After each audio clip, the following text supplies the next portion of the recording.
allow for an assessment of Russian President Vladimir Putin's commitment to a ceasefire, paving the way for genuine peace negotiation. Under the proposed plan, European ground troops would only be deployed to Ukraine in a second phase. However, the Kremlin has rejected the idea of Western troops being deployed to Ukraine. The UK Armed Forces Minister, Luke Pollard, declined to confirm the proposal, stating that it was not a plan currently recognized by UK. Meanwhile, European Union leaders are set to meet for an extraordinary summit on March 6 to discuss additional support for Ukraine European security. A suspected shooting attack has shaken the northern Israeli of Haifa.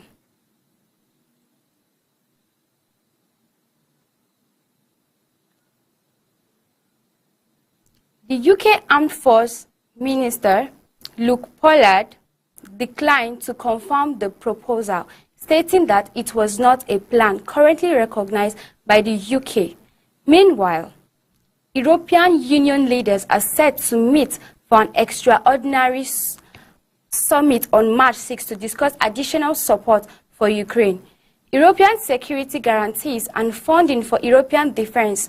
Multiple casualties reported in suspected shooting in Haifa.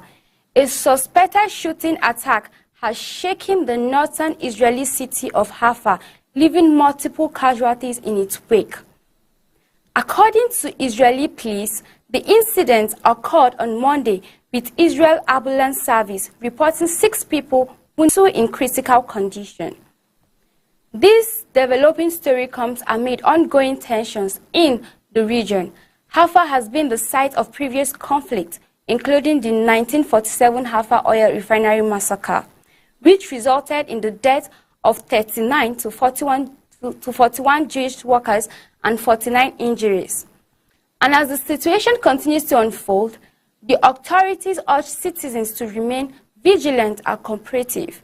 Further detail will be provided as more information becomes available. Swedish police investigate attempted sabotage on Gotland Island. Swedish authorities are investigating a suspected case of attempted sabotage targeting the water supply on the island of Gotland in the Baltic Sea. According to Daily Aftonbladet, citing anonymous sources, the possible sabotage could have left the entire island without water if it hadn't been discovered. A Swedish security service spokesperson confirmed that an incident was reported yesterday and is being handled by the police. However, a police spokesperson declined to comment further on the matter. Gotland Island, located in the Baltic Sea, is a strategic location, and this incident raises concern about national security and potential threats to critical infrastructure. The investigation is ongoing, and authorities are working to determine the extent of the sabotage and who might be responsible. Russia's Federal Security Service has announced that it has thwarted a terrorist plot in Moscow, killing a suspect who was planning attack on the city metro and a Jewish institution. According to the FSB, the suspect resisted arrest and was shot dead by return fire. The FSB stated that the suspect had planned to carry out the attacks before traveling to Afghanistan to join a terrorist group. The agency's swift action has prevented potential bloodshed and ensured the safety of Moscow's citizens. India's trade minister heads to U.S. for talks amid looming Trump tariff. India's trade minister, Piyush Goyal, has embarked on a sudden trip to the United States to engage in trade talks. With the looming threat of President Donald Trump's reciprocal tariffs just weeks ago, trade tension by cutting tariffs on several items, including high-end motorcycles and bourbon whiskey. However, the country remains resistance to lowering tariffs on agricultural products, citing concerns over the impact on poor farmers. The trip is crucial as India's merchandise trade with the U.S., its largest trading partner, has increased by 8% year-on-year to over $106 billion in the 10 months through January. Israel blocks aid to Gaza after Hamas rejects ceasefire extension. Israel has altered the entry of humanitarian aid into Gaza after Hamas rejected a U.S.-backed proposal to extend the ceasefire deal. The proposal, which included the release of half the hostage held in Gaza, was rejected by Hamas, who deemed it a blatant coup against the original ceasefire agreement. As a result, Israel's Prime Minister Benjamin Netanyahu has decided to block entry of goods and supplies into Gaza. The Israeli military has also continued to operate inside Gaza, with 4 people killed in military operations on Sunday. The ceasefire agreement, which began on January 19, has brought a decline in casualties, but Hamas is seeking negotiation on a permanent ceasefire and the full withdrawal of Israeli troops from Gaza. The Israeli government has stated that it will not withdraw from Gaza until hostages are released. The blockade has led to a sharp spike in the price of goods in Gaza, with aid agencies warning of dear life conditions for resistance. The enclave relies almost exclusively on humanitarian aid, and the blockade is expected to exacerbate on the already humanitarian situation. Who suspects water contamination in Congo village after mysterious illness?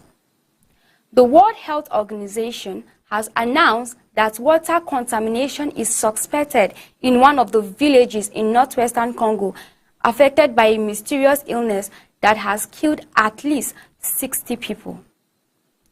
Emergency Chief Dr. Michael Ryan stated that there is a very strong level of suspicion of a poison event related to the poisoning of a water source. In one of the villages, however, he emphasized that it's too early for any definite conclusion.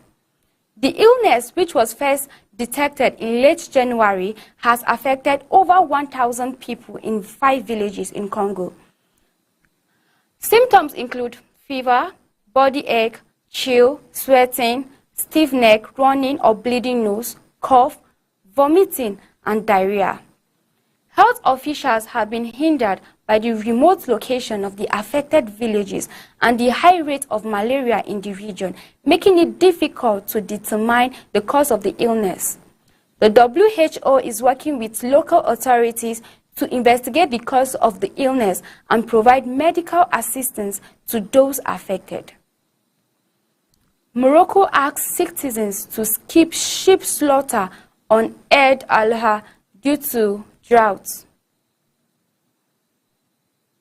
King Mohammed VI of Morocco has urged citizens to abstain from slaughtering sheep on Eid al-Adha this year due to a significant decline in the country's livestock numbers following years of drought.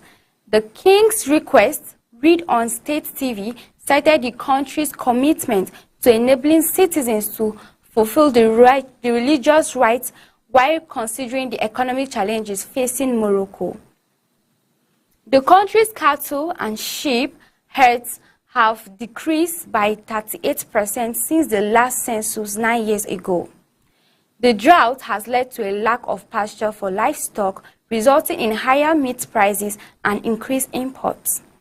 Morocco has recently signed a deal to import up to 100,000 sheep from Australia and suspended import duties and taxes on cattle and red meat to stabilize prices.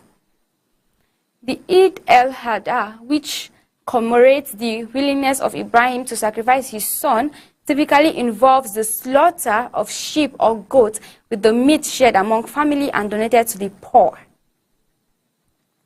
Iran's parliament impeaches economy minister Abdul Nasser Hemati. Iran's parliament has impeached Economy Minister Abdullah Nasser Hemati, according to state media reports. The impeachment comes nearly 8 months after President Masoud Pezeshkian cabinet, who formed Hemati, a former governor of Iran's central bank, was also a presidential candidate in the 2021 election. The reasons behind his impeachment are not immediately clear. This development marks a significant change in Iran's economic leadership, and its implications on the country's economic policies and direction are yet to be seen. Norway refuses to back down on fuel support for U.S. Navy amid tensions with Ukraine. Norway's Defense Minister, Tor Sandvik, has confirmed that the country will continue to supply fuel to U.S. Navy ships despite a call from a private marine fuel supplier to boycott the U.S. military. The decision comes after Hardsberg Bunkers, a Norwegian fuel supplier, announced it will stop supplying fuel to U.S. Navy ships in response to the treatment of Ukraine President Volodymyr Zelensky at the White House. Sandvik emphasized that Norway's policy is not aligned with the concerns raised about supporting U.S. Navy vessels. American forces will continue to receive the supply and support they require from Norway. He stated the move of Hardsberg Bunkers was seen as symbolic, as the company doesn't have a fixed contract with the U.S. military. Israel blocks humanitarian aid entry into Gaza amid hostage deal. Israeli Prime Minister Benjamin Netanyahu's office announced on Sunday that the country will cease the entry of all humanitarian aid into Gaza, marking the end of phase 1 of the hostage deal. The move is likely to exacerbate the already dire humanitarian situation in Gaza. The blockade has been in place for years, with Israel of essential goods, including food, medicine, and fuel. The situation has been described as a cycle of deprivation, which the international community criticized for not doing enough to lift the blockade. The effects of the blockade are devastating, with 83% of required food aid not reaching Gaza, leaving almost 500,000 people at risk of starvation.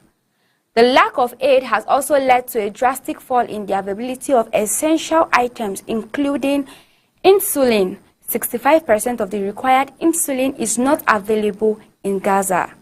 Blood supply. Half of the required blood supply is not available. Hygiene items. Availability has dropped to 15% of the amount available in December 2023. Hospital beds. Only around 1,500 hospital beds remain operational compared to 3,500 in 2023. The international community has been urged to take action to address the humanitarian crisis in Gaza, with 15 aid organizations demanding an immediate ceasefire, arms embargo, and an end to Israel's systematic aid obstruction. Pope Francis resting after a peaceful night in the hospital. Pope Francis remains in a stable condition. The Vatican announced on Sunday the 88-year-old pontiff had a peaceful night and is resting. According to the brief update from the Vatican, the Pope's condition stabilized on Saturday after the experience of breathing crisis on Friday. Similar to an asthma attack, he has been in the hospital for 17 days, with his doctor closely monitoring his progress. The Vatican reported that the Pope did not have a fever and showed no signs of increased white blood cell counts, indicating no active infection or inflammation. His blood flow and circulation remain stable, and he continues to receive non-invasive mechanical ventilation and high-flow oxygen therapy. Pope Francis has experienced several health issues over the past 2 years and is prone to lung infection due to a previous bout of pleurisy and the removal of part of one lung.